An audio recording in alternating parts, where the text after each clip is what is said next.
Hi, welcome back to my Space and Energy. I'm Angela and this is La Luna Ray, and today I want to talk to you about manifestation. I want to go over basically how magic works and why spells don't always work. So I was inspired by a book that I'm currently reading, a book called Witchcrafting. It is by Phyllis Curott. Hopefully you can see it there.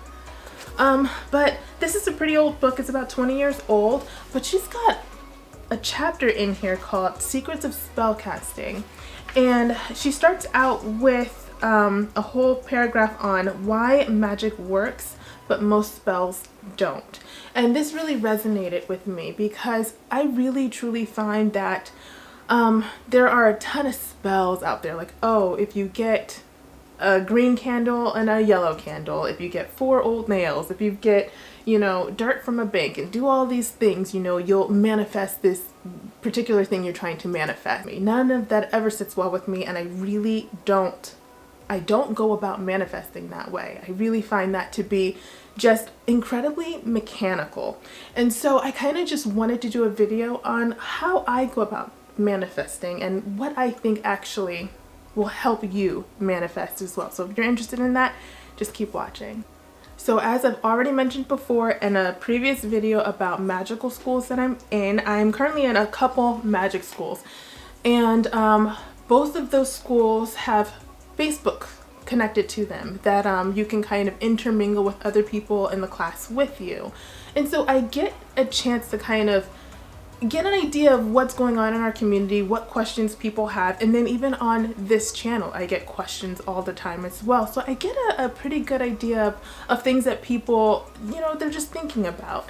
And I find that especially on these Facebook groups that I'm in, is that people are constantly saying things like, oh, I don't have this particular herb to do like this particular spell, and what can I substitute? Or, I don't have this color candle, but I've got this color candle, and what do I do? And once I already see people going down that road of, I don't have this thing, but I have that thing, and what other thing can I use? I already know they're kind of missing it. They're missing the mark, and they're missing the entire point of how to manifest. And I also, after reading Phyllis's take on how to manifest, and I really enjoyed how she put it like her perspective on it. I really felt that like I kind of shared her perspective. I went on YouTube and I kind of just looked at how other people are doing it as well. Do other people see spell casting the way I see it? And I saw that lots of people had videos on why isn't your spell working, and they'd have like their top 10, top 5 or whatever reasons of why what they're doing isn't working. And I found that a lot of times it was just a bunch of don'ts. There's so many things out there, but it was things like, don't be too specific, or don't be not specific enough. Don't be ungrateful when you're doing your spell work, or don't have doubt, don't have self-doubt, and don't have guilt about what you're doing because of previous religious constraints that we were ingrained with from the moment we were born, right? The list kind of goes on, especially when it comes to the props and the correspondences, right? Like, if this spell says that you're supposed to have a white candle and a green candle, and you're supposed to light them for the next 5 days, and you're supposed to be using Damiana, and you're supposed to be using dragon's blood, then you better be doing that just the way it says to do it, because this clearly worked for somebody else, so it's clearly going to work for you. And I don't necessarily agree with everything that I was seeing on YouTube. And again, at the same time, I did agree with some of the things I was seeing. I do think it's important not to be full of self-doubt. I think it is important to not try to manifest things that aren't realistic, just common sense stuff, you know what I mean? But again, I just felt like it was a list of don'ts instead of approaching it with what you should be doing. And that's really what my video is going to be about. I want to mostly focus on what you should be doing and how you should be approaching manifestation, because my true belief is when you do the right things, naturally the wrong way will melt away. There won't be space to do it the wrong way. So if that makes sense, and hopefully it did make sense, just keep watching, because I've got a 5 list, which I didn't do on purpose. It just kind of fell that way. I have a list of 5 things that you should be doing so that you can manifest the things that you want to bring into your life. When we think about magic and how to manifest, like I was saying, those props, those correspondences, our candles, our crystals, our oils, all the things that we like to use when we do ritual work, I don't think those things are necessarily bad. I never think those things are bad. In fact, I use those things myself all of the time. Things aren't always necessary, and in fact, they are probably the least important part of the process when it comes to manifestation. I feel like really that gets very mechanical, really just concentrating on the things, that part of the manifestation process. And magic is not mechanical. It just isn't. Science is very mechanical. Science, you do have to have everything down to a T. That's why we have the saying, down to a science. You have to have it so specific. Things have to be at a certain temperature, and you have to introduce other things at a certain time. And all of these complexities. Science is very, very, very mechanical, but magic is not mechanical. In my list, I'm not really going to be focusing on the mechanical aspects of magic and how magic works, because that's not how magic works. Magic is not mechanical at all. That's science. But that's not necessarily how magic works. But what is interesting, at least what I find interesting, is how in our community we've learned to put a barrier between magic and science as if they're not one and the same. And that's not true either. Science, time and time again, is proving that magic is real. However, whenever science is faced with things that it can't explain, it kind of just stops and it doesn't try to investigate why this phenomenon that it sees happening is happening. A good example is the placebo effect. It's actually really simple, but it's a great example of this. So as we all know, if you don't know, I can explain it. The placebo effect is basically when there's an experiment being done, maybe a medication. They want to see the effects of a medication. And so they give half the participants the actual real medication to see if it works on them. And the other participants, they give a dud. They give them maybe candy, whatever. They give them something that doesn't work though. But they tell the whole group that they are getting the medication. And so everybody believes that they are being treated, even though half of the group clearly is not being treated. What they have found is that even though these people that aren't getting the treatment but are being told that they're getting the treatment suddenly start to feel the healing effects as if they were getting the treatment. So that's called the placebo effect. And what science calls that is basically, oh, you know, we told them it was going to work, so they made up their minds, and now it's working even though it's not working. And they do attribute that to the power of the mind, but then they stop. They don't really investigate further as to why that is, because it's magic. There's another example that I really found interesting in Phyllis Curott's witchcrafting book, was a principle that talks about the laws of physics within science. It's called the principle of instantaneous non-locality. So this principle basically talks about how behavior is linked across time and space. Basically saying that our world is a pulsating event of energy. Energy is constantly being pulsating across time and space. And how these vibrations and energy can actually be sent in distant places across time and space. Basically saying that your intentions, the things that you put out into the universe, can transcend time and space. You can literally send healing energy, abundant energy, whatever energy you're trying to send, you can send it to yourself in a future time and place. And it will absolutely arrive and work and interact and make the changes that you sent. That's just amazing to me. And that is science. And science, in its own way, is constantly proving that magic does work. So with that said, I want to share with you my 5 do's for manifestation. These are the things that I truly believe if you put these things into place when you're trying to manifest, it will manifest if the universe wills it. That will always be the caveat. Just because you want it and just because you put it out there doesn't mean it's going to happen, and there's always a reason. You just got to trust the universe. So number 1 is intuition. You have got to trust your intuition. I find this to be one of the most important pieces when it comes to manifestation, and it is so important to trust your intuition. You have to forget about the things, forget about whatever you heard, forget about, this maybe worked for somebody else and maybe it'll work for me. Like, forget all of that and trust your intuition. If your intuition is telling you you need this particular candle, then go get it. And if your intuition is telling you you don't need, this particular herb, or you don't need this oil, then don't get it.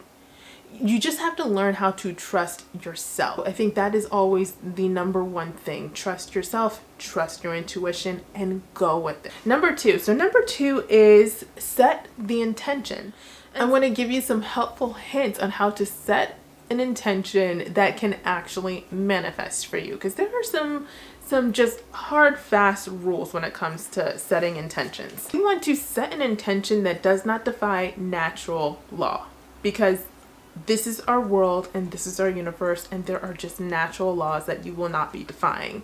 So, and that just means outlandish things like trying to set an intention for a different eye color, trying to set an intention to be a different height, things that just aren't going to happen. Your DNA is your DNA is your DNA.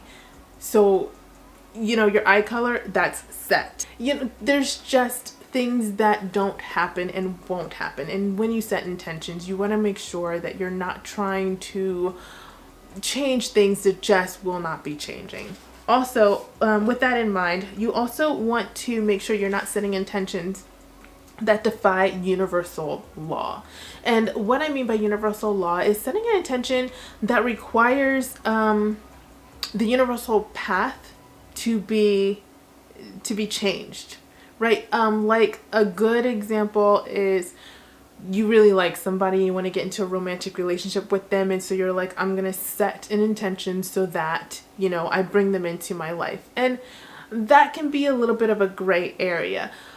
I think the best way to really work that kind of romantic magic is when you, instead of saying I want this specific person, you say to the universe, I want you to bring to me who is meant to come into my life right now. That's who I want, because they're already on that path anyway, and the universe likes to work with the path of least resistance because it's already happening anyway. You're just working with the universe instead of trying to tell the universe what you're going to have them do for you, right? So there's a lot of working with the universe and going with the flow and just making sure you're not setting intentions that force the universe to work in ways it's not interested in working, because then it's not going to work. And the other thing that I have here when it comes to setting intention is making sure that you are doing your part, okay? You're not going to set an intention, at least it's not wise to set an intention where the universe has to do all the heavy lifting, right? No, it needs to be something that you are also going to be working on your end in this physical realm. The universe will work in their spiritual realm, in their multi-dimensional realm, and then you have to be doing your part here in the physical realm. So that's really important. Don't set an intention where you have nothing to do, because that's not reality either. You really have to make sure that you're doing your part on your side, right? So number 3, I have clear and set. So this is something one of my teachers taught me, and basically it's just 2 words, but there's actually a lot that comes with these 2 words: clearing and setting. Clearing just means clearing your space that you're going to work your manifestation in. You want to use white sage or whatever it is that you have. Some people use a clearing mist. Maybe they can't use sage smoke in their homes, and that's fine. But whatever you have to clear your space, even if it's a selenite wand or it's just some kind of tool to clear your space, use that. You want to clear your energy and the energy within your space. And then set. Set means kind of setting your mindset, kind of putting yourself into a mental space where you are going to be ready to raise the energy within your space, raise your vibrational energy so that sacred can come in and work with you with whatever you're trying to manifest. Also, part of set, I like to think of how you need to have, if you're going to be working with props, with correspondences, if you do have a candle you want to work with, if you do have a crystal you want to work with, those things aren't bad.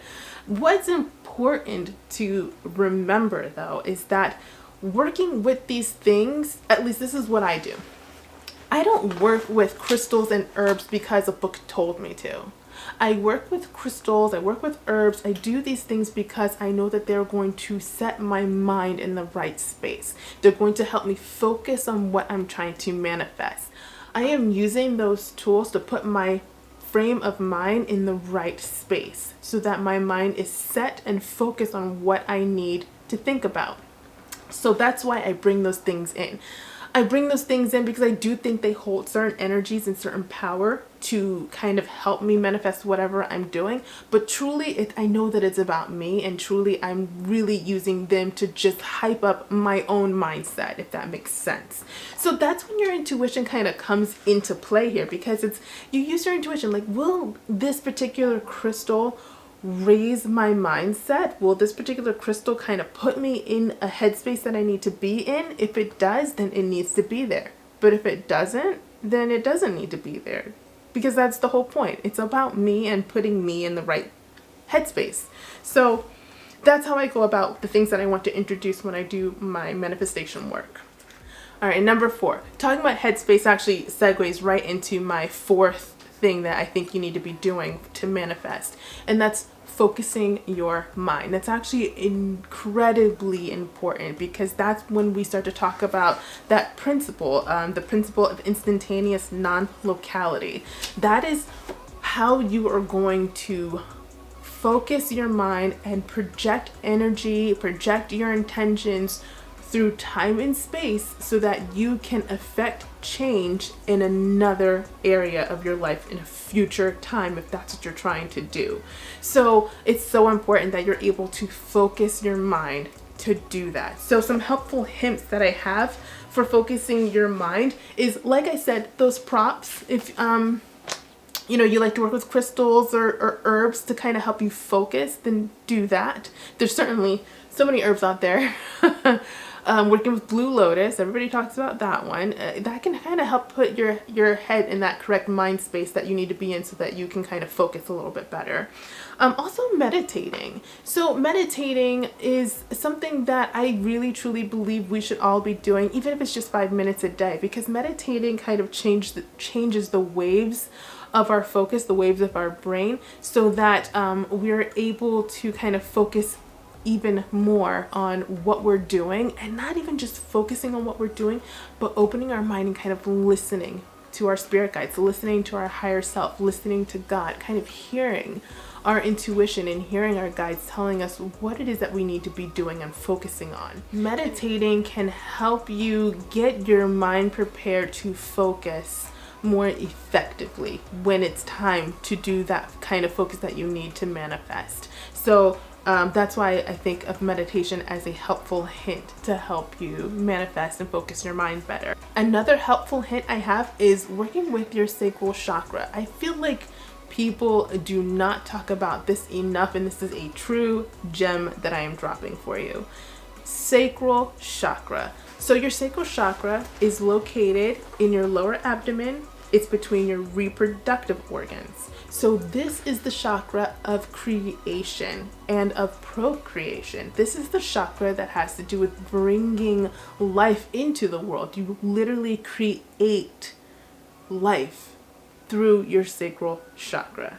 So creation naturally is occurring from the sacral chakra. So focus your mind so that you can focus and open your sacral chakra so that you are having energy flow through that chakra and out of that chakra, kind of sending that creative manifestation energy that we all naturally possess, and kind of setting that and pushing that through our intentions and to wherever it is in the universe that it needs to be sent, so that we can see the things that we're trying to bring into our lives come to fruition. So it's so important to kind of tap into your sacral chakra as well when you're trying to manifest. And then my fifth do so you can manifest is have patience. It's not a fun one. It's not fun. Who wants to be patient? When you want what you want it right now. Because we're human, and especially in the day and age of DoorDash and all the things that we have in our lives, it's hard to be patient. But truly, it is so important. We need to be patient. Another thing that I really wanted to mention during this time when we're being patient is to trust the universe and to kind of go with the flow. Because like I said earlier in this video, just because it's something that you really want and it's something that you're presenting to the universe, that doesn't necessarily mean it's going to happen. Sometimes, you know, the universe, and I have so many instances in my life where I really wanted something and I was upset that it didn't work out because I felt like I did all the parts that I was supposed to do, so why didn't this just happen for me? And then, you know, 6 months later, I'm so happy it didn't happen. I'm so grateful what I wanted didn't happen. And so some things just don't come to fruition because it's not in our highest and greatest good. That can be harder for us to accept, but I do find that when I'm trying to manifest something, I always throw in for my highest and greatest good. Whatever I'm trying to do, again, universe, I want you to bring this, if it's meant to be on my path, and if it's for my highest and greatest good. And if it doesn't come through, well then clearly it wasn't for my highest and greatest good, or it's just not meant to happen right now. Maybe I'm learning a lesson on patience, and a lot of times, you know, we have to kind of sit still, be patient, and listen to what the universe is trying to tell us. Maybe the intention you're trying to set needs some work. Maybe you have to change your mindset. Maybe something needs to adjust. Maybe you're not ready yet for whatever reason.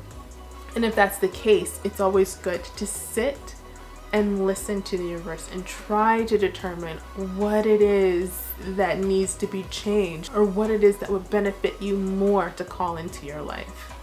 So those are my top 5 things. I hope what I've shared with you can really help you to work with the flow of the universe and manifest the best that you can possibly bring into your life, because I think that is absolutely possible for all of us. And it's actually important, absolutely important, that we all are doing and manifesting the best that we can, because that ripples out to all of us. If you're doing well, then I'm doing well. It's really important that we not look at each other in jealousy, but really looking at each other like, I want you to do your best, because when you're doing your best, then I'm doing my best. We are, like I said, our universe is full of pulsating energy, and when one person is not doing well, it ripple effects, and it affects all of us. And so it's really important that we lift each other up completely. And that's my goal. That is always my goal. So anyway, that's all I've got. I will talk to you later. Bye.